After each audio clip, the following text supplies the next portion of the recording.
Not yet, but we are ahead. So no, they declared him. He's a projected winner. Projected winner. He's a projected winner. So, Bidan Dashen, thank you. আমাদের সাথে Priscilla আছে নতুন প্রজন্মের icon, সে social মিডিয়ায় অনেক জনপ্রিয় এবং আমাদের মধ্যে গিয়াস আহমেদ জেবিবি এর প্রেসিডেন্ট, আমাদের শাহসুদুল হক আছেন। আমি অনুরোধ করব তরফির ইসলাম মিঠুকে, উনি কাজ বাদ দিয়ে আসছেন, সবাইকে কভারেজ দেওয়ার জন্য। এবিসিএস গ্রুপের অ্যাডমিন খুব ভালো কাজ করে, একটু আগে দেখলাম উনি ফেসবুকে একজনের জন্য ফান্ড রেজ করতেছে। যে লোকটা এখানে ডিটেনশন সেন্টার আছে তার ছেলে Indonesian, Bangladeshi husband, wife Indonesian, so তার জন্য টাকা তুলতে গোফান্ড করতেছে। তরফির ইসলাম মিঠু আসেন প্লিজ, আমরা আপনার মুখে শুনবো। Thank you very much. Sorry, I'm already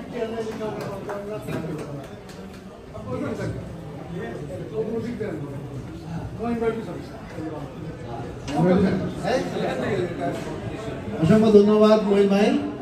ইতিমধ্যে আপনি একটা সুসংবাদ দিয়েছেন, যে সংবাদটা প্রজেক্টেড, তো আমরা যেন মানে ফুল সংবাদটা খুব তাড়াতাড়ি পাই, তাই তাহলে আমরা সেলিব্রেট করতে পারি। আমরা একটা ঐতিহাসিক মুহূর্তে আজকে আমরা সমবেত হয়েছি। এটা এমন একজন মানুষকে আমরা মেয়র হিসেবে পাচ্ছি যিনি গণমানুষের সাথে মিশে কাজ করছেন, একদম সাধারণ মানুষের সাথে। তো মামদানি যে পরিকল্পনা যে বাস্তবায়ন করার জন্য এগিয়ে যাচ্ছেন বা যে তার পরিকল্পনার মধ্যে রয়েছে, আমরা মহিন ভাই কিছুক্ষণ আগে বললেন এবিসিএস গ্রুপ যেটা কমিউনিটিতে আমরা ওই তৃণমূল পর্যায়ে মানুষের কীভাবে হেল্প করতে হবে। যেরকম আমি আজকে যে ফান্ড রাইজটা করতেছি অলরেডি ৬,০০০ টাকা উঠে গেছে, সেটা আইস একজন মানুষকে অ্যারেস্ট করেছে, তার ওয়াইফ ৪ মাস খুবই কষ্টে আছে, একটা ছোট বাচ্চা ৫ বছরের বাচ্চা, তারা জমানো টাকা শেষ হয়ে গেছে। এখন কীভাবে চলবে কান্নাকাটি করে আমার ফোন দিছে। আমি ওর হাজব্যান্ডের সাথে জেলে কথা বলছি, ওর হাজব্যান্ড আমাকে বলছে ভাই যদি পারেন কিছু করেন আমার ওয়াইফের বাচ্চা জন্য বাঁচাবো। তো আমি ফান্ড রাইজ করছি এবং দোয়া করি উনি তাড়াতাড়ি বের হয়ে আসুক, কিন্তু যতদিন বের না হয়ে আসতে পারছে এই পরিবারটা যেন কিছুটা সাপোর্ট পাই, এটা অন্তত আমাদের মানবিক দায়িত্ব এবং এখান থেকে আমরা কাজটা করছি। তো এইরকম কাজ সবাই করুক, যারা করবে আমরা তার পক্ষে আছি। মামদানি তো করবে এবং করছে এবং তার প্রতিশ্রুতি দিয়েছে, এই জন্য মামদানির পক্ষে আছি এবং থাকবো ইনশাল্লাহ। ধন্যবাদ সবাইকে। ভাই কথা বলেন। সবাইকে ধন্যবাদ। আমি অবশ্য একটা টিভিতে লাইভে দেবো, TVN24, আমি ক্ষমা চেয়ে নিচ্ছি এবং আমি চলে যাচ্ছি। এখন কে কন্ট্যাক্ট করবে? সুব্রতা, গিয়াস আহমেদ আমাদের জেবিবি এর প্রেসিডেন্ট এবং আমাদের মূলধারার সাবেক উনি সিনেটর ইলেকশন করেছিলেন, এই আসন ইলেকশন করেছিলেন, অভিজ্ঞতা সম্পন্ন। He started mainstream politics, and I'm one of the I'm district leader of Democratic Party. I congratulate my candidate. Thank you so much.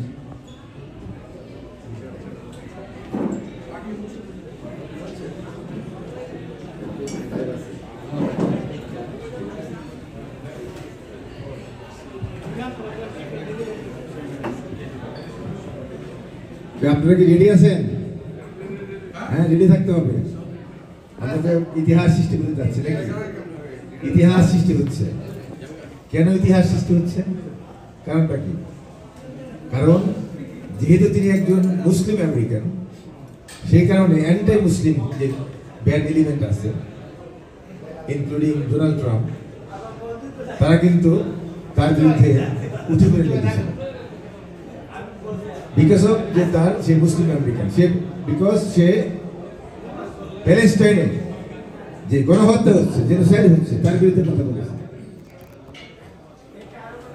অতএব আমরা এমন একজন ক্যান্ডিডেটকে নিয়ে আমরা ক্যাম্পেইন করেছি, আমরা একটা আজকে সেলিব্রেট করব এমন একজন ব্যক্তিকে নিয়ে যার জন্যে যে বিশ্ব তাকিয়ে আছে এই নিউ ইয়র্ক সিটির দিকে। আজকে সারা বিশ্ব তাকিয়ে আছে। এমন উত্তেজনাপূর্ণ ইলেকশন নিউ ইয়র্ক সিটিতে কখনো হয়নি। সে কারণে মেয়র হিসেবে যে মামদানি, তিনি কি শুধু তিনি যে কতটা মানে আমাদের জন্য ভালো কাজ করেছে, একটা কথা বলি, সেটা হলো আমাদের নতুন প্রজন্মের ছেলেমেয়েরা, আমাদের ছেলেমেয়েরা মানে রাজনীতি বিমুখ, তারা রাজনীতির দিকে যেতে চায় না, ভোট দিতে চায় না, ক্যাম্পেইন করবে না, তারা পলিটিক্স পছন্দ করে না। কিন্তু বিকজ অফ মামদানি নতুন প্রজন্মের সমস্ত ছেলেমেয়েরা কিন্তু আজকে মাঠে নেমেছে, তার পক্ষে কাজ করেছে। অর্থাৎ এই যে নিউ জেনারেশন, এরা যদি মেইন স্ট্রিমে অংশগ্রহণ করে তাহলে এটা আমাদের বিশাল বিজয়। কারণ এই আমাদের ছেলেমেয়েরা এক সময় এই মেইন স্ট্রিমের সংযুক্ত থাকবার কারণে তারা এক সময় সিটি কাউন্সিলম্যান হবে, তারা অ্যাসেম্বলিম্যান হবে, তারা মেয়র হবে, তারা প্রেসিডেন্ট হবে। আজকে এই মামদানি যেহেতু এই দেশে বর্ন করে নাই, সেই কারণে হয়তো সে প্রেসিডেন্ট নির্বাচন করতে পারবে না। যদি বর্ন করতো তাহলে সে একসময় হয়তো প্রেসিডেন্ট হয়ে যেতে পারত, কারণ তার সেই যোগ্যতা, সেই ক্যারিজমেটিক লিডারশিপ তার মধ্যে আছে। কিন্তু আমাদের ছেলেমেয়েরা যেহেতু এই দেশে জন্মগ্রহণ করেছে, যেহেতু আমাদের ছেলেমেয়েরা এই দেশে জন্মগ্রহণ করেছে, সেই কারণে আমি মনে করি যে তারা একসময় প্রেসিডেন্ট নির্বাচিত হতে পারবে। তো আমাদের এনকারেজ করতে হবে যে মেয়র এই মামদানি যে কাজটা করেছে। আমাদের আরেকটা জিনিস হলো যে আমরা যেই রিপাবলিকান হোক আর ডেমোক্রেটিক হোক, এটা ডাজন্ট ম্যাটার, আমাদের ভোট দিতে হবে। প্রথম কাজ হলো আমাদের ভোট দিতে হবে।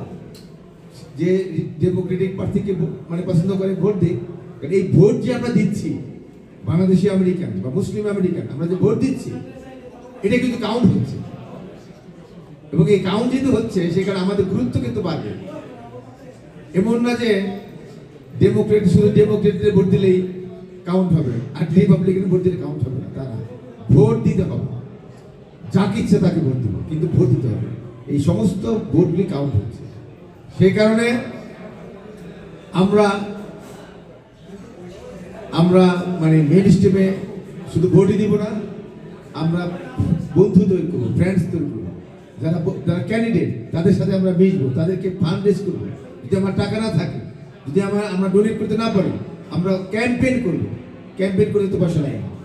অর্থাৎ এই যে ফ্রেন্ডশিপ মেক্স বিগ ডিফারেন্স। অর্থাৎ আমরা যদি এই দেশের সাথে, এই দেশের পলিটিক্সের সাথে থাকি, তাহলে আমাদের কমিউনিটি উন্নত হবে, আমাদের ফিউচার উন্নত হবে। কারণ আপনারা জানেন যে 500 বছর আগে ভারতবর্ষে মুসলমানরা কখনো চিন্তা করেনি যে এক সময় মুসলমানরা সেকেন্ড ক্লাস নাগরিক হবে ভারতবর্ষ, তারা গরু জবাই করতে পারবে না। এই আজকে আমেরিকাতে আমরা আছি, এখন আমাদের আইনের শাসন আছে, এখনো কিন্তু মুসলমানদের বিরুদ্ধে, ইমিগ্রেন্টদের বিরুদ্ধে এখনো কিন্তু একটা গ্রুপ সোচ্চার। 50 বছর পর, 100 বছর পরে আমরা যদি ঐক্যবদ্ধ না থাকি, আমরা যদি এই দেশে ভোট প্রয়োগ না করতে পারি, আমরা যদি এই দেশে মেইন স্ট্রিমে অংশগ্রহণ না করতে পারি, তাহলে এক সময় তারা কিন্তু আমাদের বিরুদ্ধে সোচ্চার হতে হতে আমাদের দেশ থেকে বিতরণ করবার চেষ্টা করবে, রাইট করবে, আমাদেরকে এই দেশ থেকে তাড়ানোর জন্য আমাদের হতযোগ্য চালাবে। অতএব আপনাদের মনে রাখতে হবে যে ব্যাড এলিমেন্ট সব জায়গায় আছে। যদি আমরা ঐক্যবদ্ধ না থাকি, যদি আমরা ভোট প্রয়োগ না করি, যদি মেইন স্ট্রিমে অংশগ্রহণ না করি, তাহলে আমাদের ফিউচার অন্ধকার। আমি গর্বিত যে 20 বছর আগে আমি নিউ ইয়র্ক স্টেটে সিনেটর হিসেবে ইলেকশন করেছিলাম। 3 জন ক্যান্ডিডেট ছিল, আমি সেকেন্ড হয়েছিলাম। তখন কিন্তু কোনো বাংলাদেশি মানে কোনো মুসলিম আমেরিকানও ইলেক্টেড অফিসার ছিল না।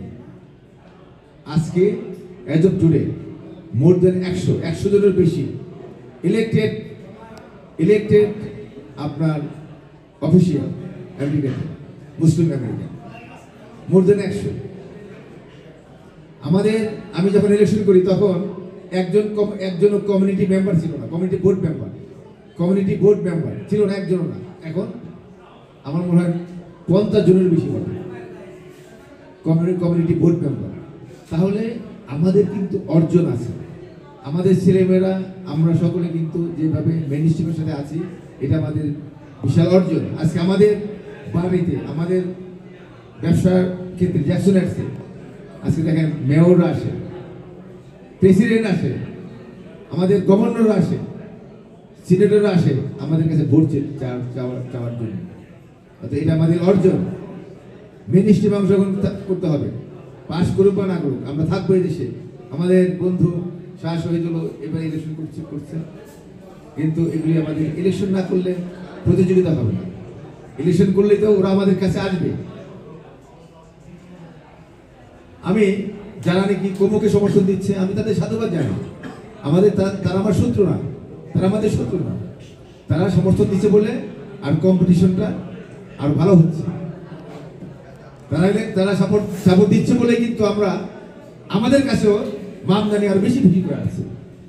অর্থাৎ এই যে উত্তেজনামূলক পরিস্থিতি আমাদের সৃষ্টি হয়েছে, এটা হেলদি কম্পিটিশন, শত্রুতা নয়। যাই হোক, আজকে আমরা বিজয়িতার দ্বার প্রান্তে, অফিসিয়াল ঘোষণা আসবে হয়তো কিছুদিনের মধ্যেই, যদিও আমাদের আনঅফিসিয়াল আমরা এগিয়ে আছি অনেক। আমাদের মেয়র ইতিমধ্যে মেয়র হিসেবে হয়ে যাচ্ছেন। আপনারা কষ্ট করেছেন, আমাদের মন্ত্রী যারা আছেন, সেলিব্রিটি যারা আছেন, তাদেরকে সাধুবাদ জানাই যে মেয়র মামদানি আজকে ইতিহাস সৃষ্টি করে যাচ্ছেন। আমাদের সকলেই আমরা কথা বলবো,